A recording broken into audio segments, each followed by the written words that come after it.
तो आज के इस वीडियो में हम सॉल्व करेंगे मैक्सवेल्स इक्वेशंस इन फ्री स्पेस, या यूँ कहें कि मैक्सवेल्स इक्वेशंस को वैक्यूम के लिए अगर हम सॉल्व करें तो हमें क्या रिजल्ट मिलता है। तो हमें रिजल्ट बहुत ही इंटरेस्टिंग मिलेगा अगर हम इस प्रॉब्लम को सॉल्व करते हैं, और साथ ही ये प्रॉब्लम बहुत इंपॉर्टेंट है हमारे सिलेबस के अकॉर्डिंग। तो मैक्सवेल्स इक्वेशंस क्या होती हैं ये लास्ट लेक्चर में मैंने कम्प्लीटली डिस्कस किया था।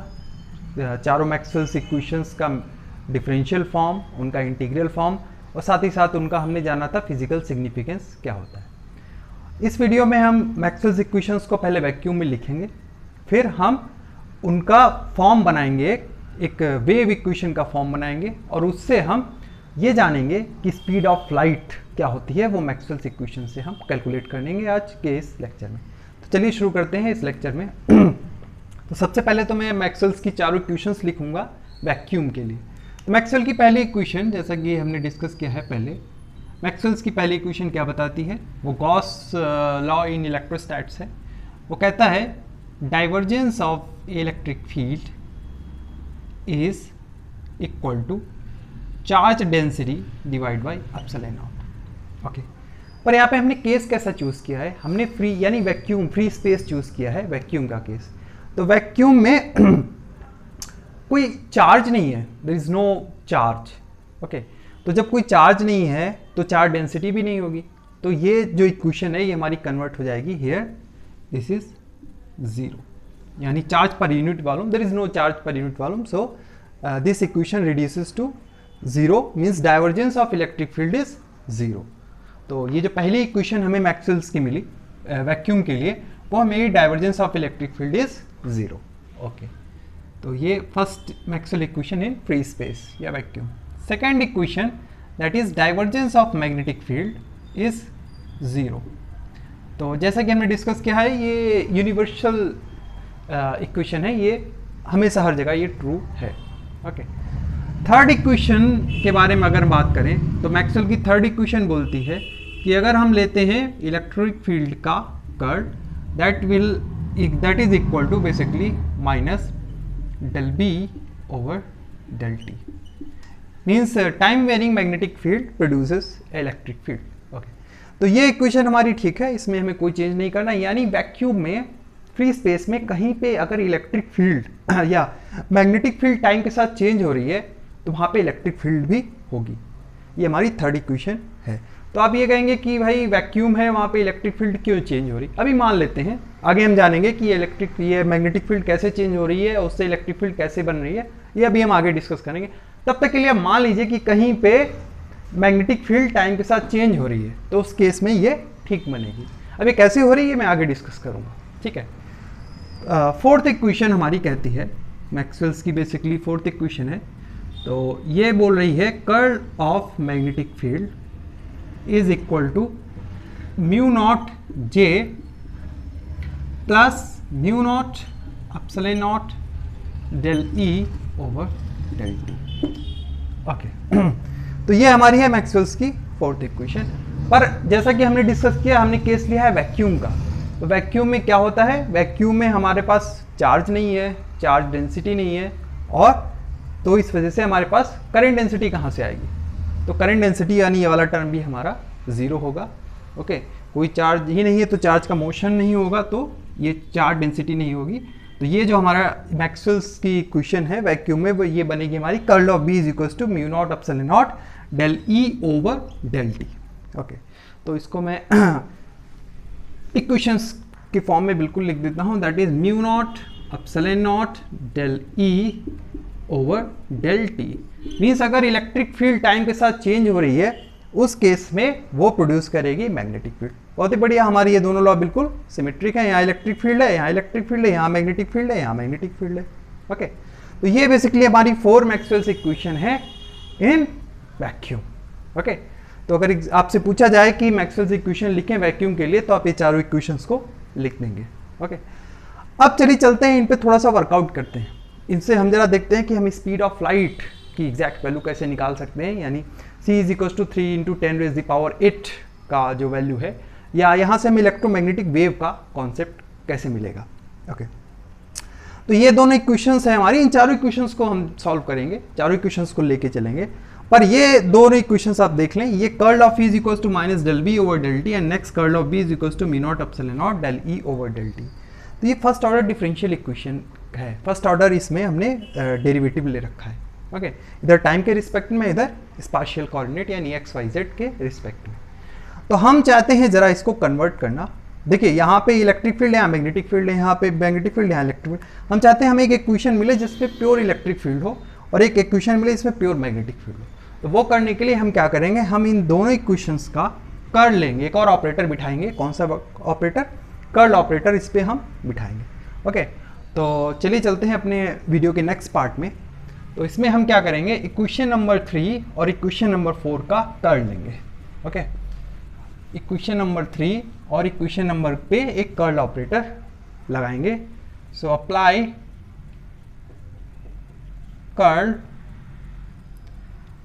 Curl over equation 3 and 4। ये हमारी 3 है, मैंने नंबर नहीं लिखा पर ठीक है, 4 यहाँ पे लिखा हुआ है। ओके, तो 3 एंड 4 पे हम लगाएंगे कर्ल ऑपरेटर। देखिए क्या बनेगा, ये वाली इक्वेशन हमारी क्या बन जाएगी, this equation will be curl of E, 2 times लग गया curl operator, that is equal to curl minus curl of del over del T of B.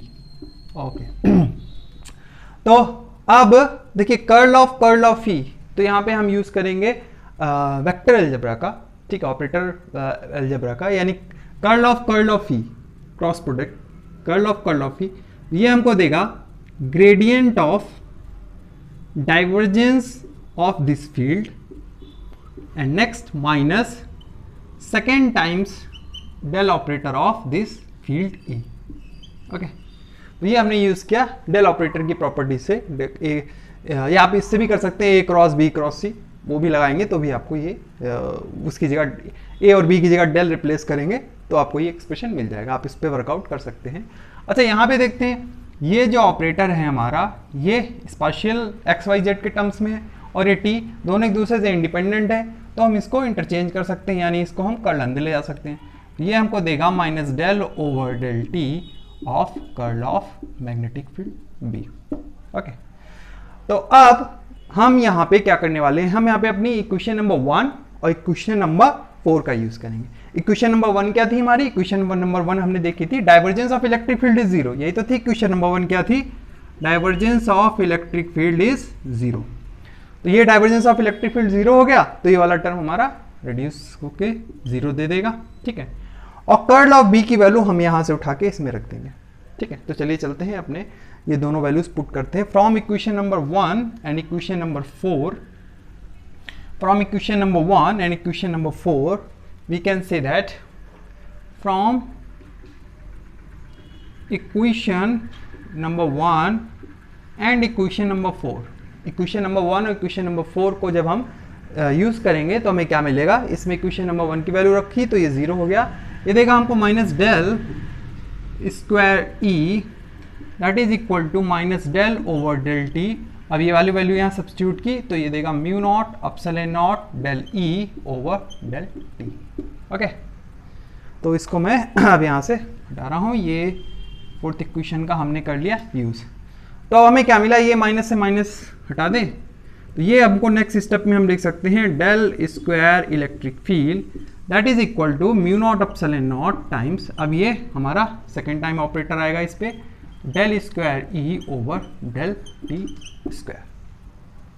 सो ये हमको मिल गया। अब इसको जरा हम इसको लेफ्ट हैंड साइड में लेके आए तो हमको इक्वेशन मिली del square E that is minus mu not epsilon naught del square E over del T square equal to 0।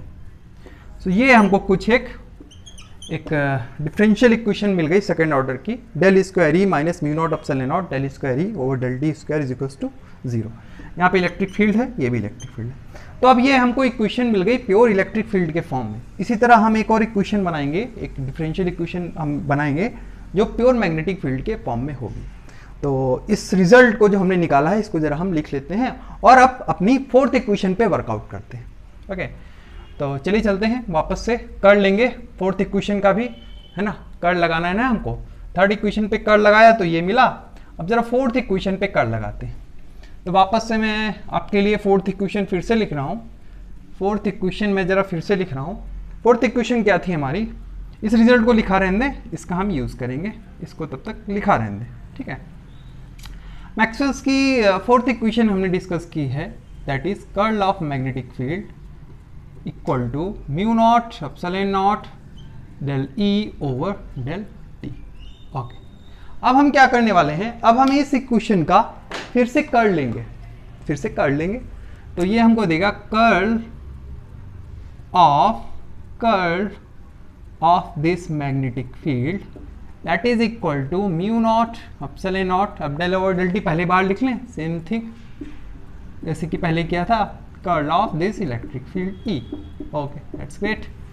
सो अब हम क्या करेंगे, वापस से कर्ल ऑफ बी की वैल्यू पुट करेंगे, है ना। कर्ल ऑफ बी की वैल्यू क्या थी, थर्ड इक्वेशन मैक्सवेल की यूज करें, चारों इक्वेशंस का देखिए हम यहाँ पे यूज कर रहे हैं। ओके, तो यहाँ पे नहीं, सॉरी, कर्ल ऑफ ई की वैल्यू पुट करेंगे, यहाँ पे तो हम अपना सिंपल जो वेक्टर कैलकुलस का रूल लगाएंगे, यानी A cross B cross C simple.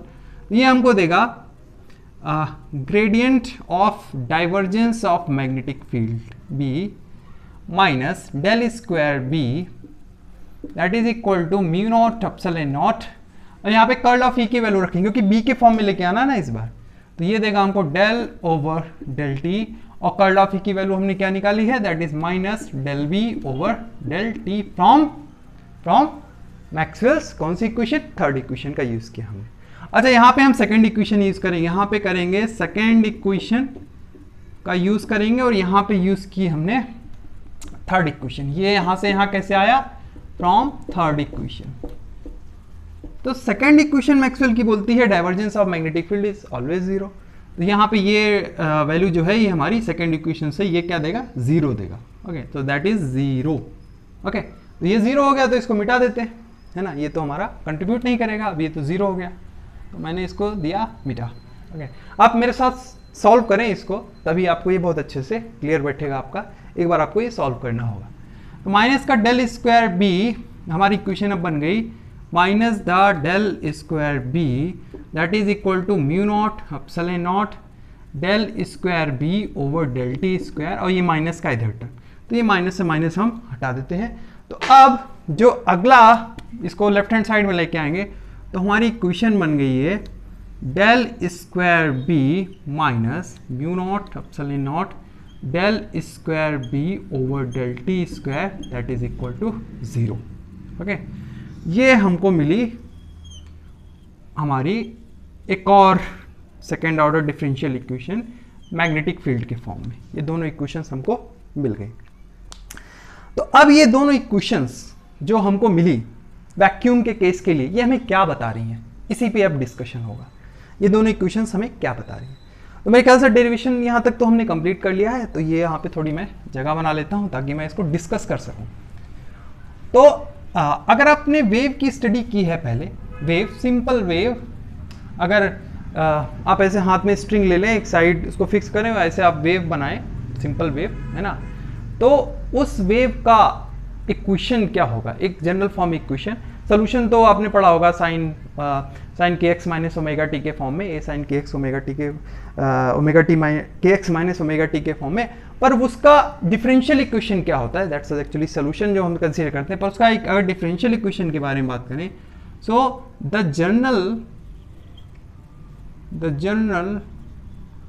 Form of a wave, अभी हम सिंपल वेव के बारे में बात कर रहे हैं, कोई भी वेव आपने ली सिंपल जो आपने बनाई, है ना, तो उसका एक जनरल फॉर्म क्या होता है। तो थ्री डायमेंशनल वेव के बारे में बात करेंगे यहाँ पे, वन डायमेंशन में यहाँ पे डेल यूज कर रहे हैं ना, तो ये थ्री डायमेंशनल ऑपरेटर है, so that is basically del square F minus that is 1/v square here del square F over del T square equal to 0। so this is a general wave equation. अच्छा, यहाँ पे v जो है वो उसका velocity define कर रहा है ना, v इसका वेलोसिटी डिफाइन कर रहा है, v is a function of omega and के बेसिकली। तो अगर हम इस v को, इस इक्वेशंस को कंपेयर करें, इन दोनों इक्वेशन को और यहाँ से, तो हमें पता चल रहा है कि ये बेसिकली जो इलेक्ट्रोमैग्नेटिक जो इक्वेशंस आपने सॉल्व की, मैक्सवेल्स इक्वेशन सॉल्व की, वो आपको एक वेव के बारे में कुछ आइडिया दे रहा है कि ये बेसिकली एक वेव है ना। अभी कैसी वेव है इसका पता तो तभी चलेगा जब हम इसकी वेलोसिटी निकालें। तो ये वेलोसिटी और इसको अगर हम कंपेयर करें तो ये देखो, ये तो दोनों जगह सेम ही है और ये दोनों इक्वेशन का फॉर्मेट बिल्कुल इसके जैसा है। That's a genius of Maxwell's equation, you can say that. तो यहाँ से अगर हम इन दोनों इक्वेशंस को कंपेयर करें तो यहाँ से हमें v का आइडिया मिल जाएगा। v इज इक्वल्स टू, देखिए यहाँ पे 1/v² और यहाँ पे म्यू नॉट एप्सिलॉन नॉट, तो v² क्या हो गया 1/μ0 ε0। So that will give you basically v is equals to 1/√μ0 ε0। अब म्यू नॉट एप्सिलॉन नॉट आपको पता है permittivity of free space and permeability of free space, vacuum की ये दोनों कांस्टेंट आते हैं इलेक्ट्रिक फील्ड और मैग्नेटिक फील्ड के केस के लिए। तो अब मैं इसको मिटा रहा हूँ, है ना, अब इसका हमें इतना यूज़ नहीं है। ओके, तो अब यहाँ पे देखते हैं वेलोसिटी कितनी आती है। तो म्यू नॉट की वैल्यू अगर हम कंसीडर करें तो म्यू नॉट की वैल्यू ले लें पहले। म्यू नॉट की वैल्यू हम लेते हैं 4π ×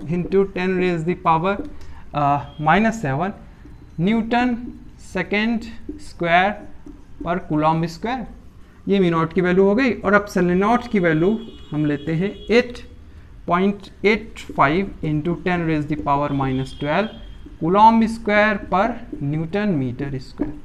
तो these are the two values of this constant mu not epsilon. अब ये वैल्यू जरा पुट करें इसमें, तो यहाँ से अगर आप ये वैल्यू पुट करते हैं तो आपको मिलेगा v is equals to 1/√4π 10⁻⁻7 that is Newton second square per coulomb square multiplied by 8.85 × 10⁻⁻12 coulomb square per newton metre square.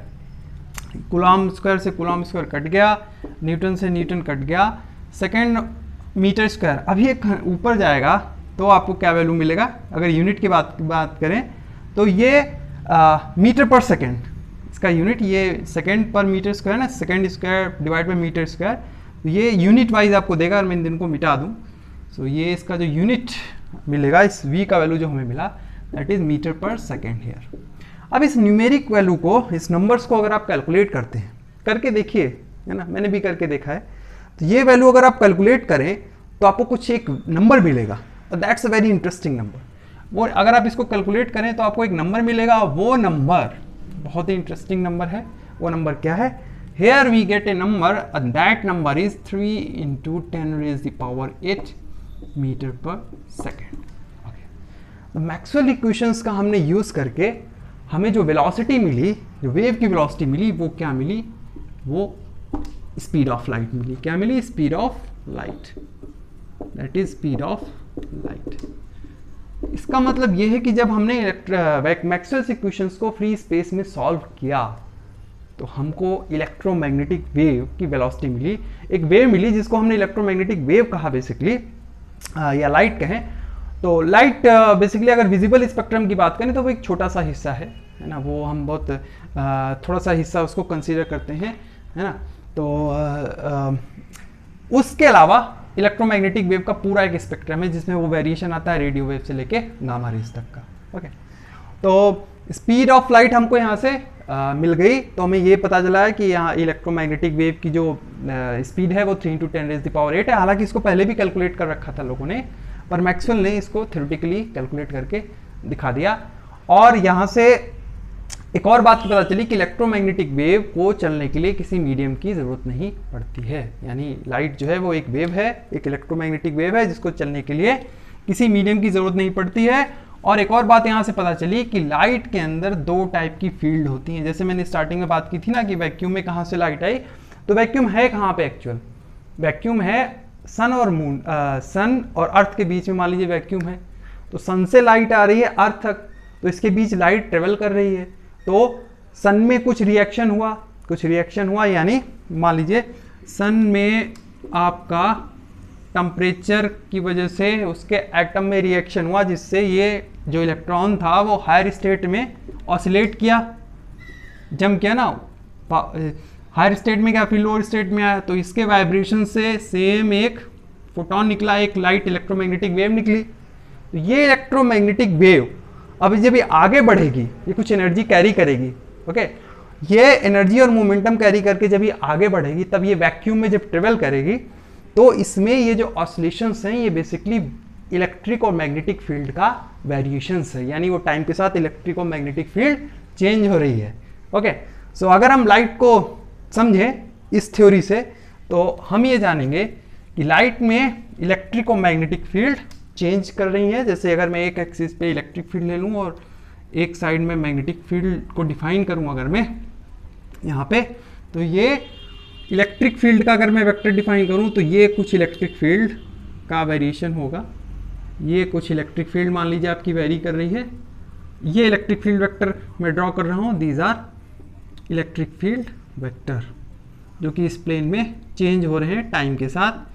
Time के साथ इसका वेरिएशन हम दिखा रहे हैं, ये टाइम के साथ वेरिएशन, ये इलेक्ट्रिक फील्ड अब हमारी वेरी कर रही है, बढ़ रही है, मैक्सिमम वैल्यू तक जा रही है, उसके बाद डिक्रीज होना शुरू हो रही है, यानी टाइम के साथ घट बढ़ रही है। तो इसके वेरिएशन से हमारी मैग्नेटिक फील्ड भी प्रोड्यूस हो रही है ना, और वो मैग्नेटिक फील्ड जो है वो बिल्कुल इसके परपेंडिकुलर यानी इस प्लेन में मूव करेगी। ओके, ये अगर मैं ये जेड एक्स है तो ये कुछ वेरिएशन हो गया मैग्नेटिक फील्ड का, कुछ इस तरीके से वेरिएशन हो, इस वाले प्लेन में चल रही है मैग्नेटिक, तो ये मैं मैग्नेटिक फील्ड वेक्टर ड्रॉ कर रहा हूँ, these are magnetic field vectors. Okay, yup, ये कुछ मैंने मैग्नेटिक फील्ड वेक्टर ड्रॉ किए।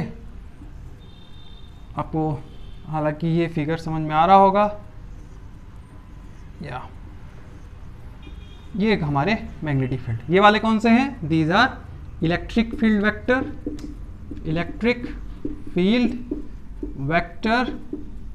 ओके, ये वाले कौन से वेक्टर हैं, ये वाले हैं हमारे मैग्नेटिक, ये वाले हैं हमारे मैग्नेटिक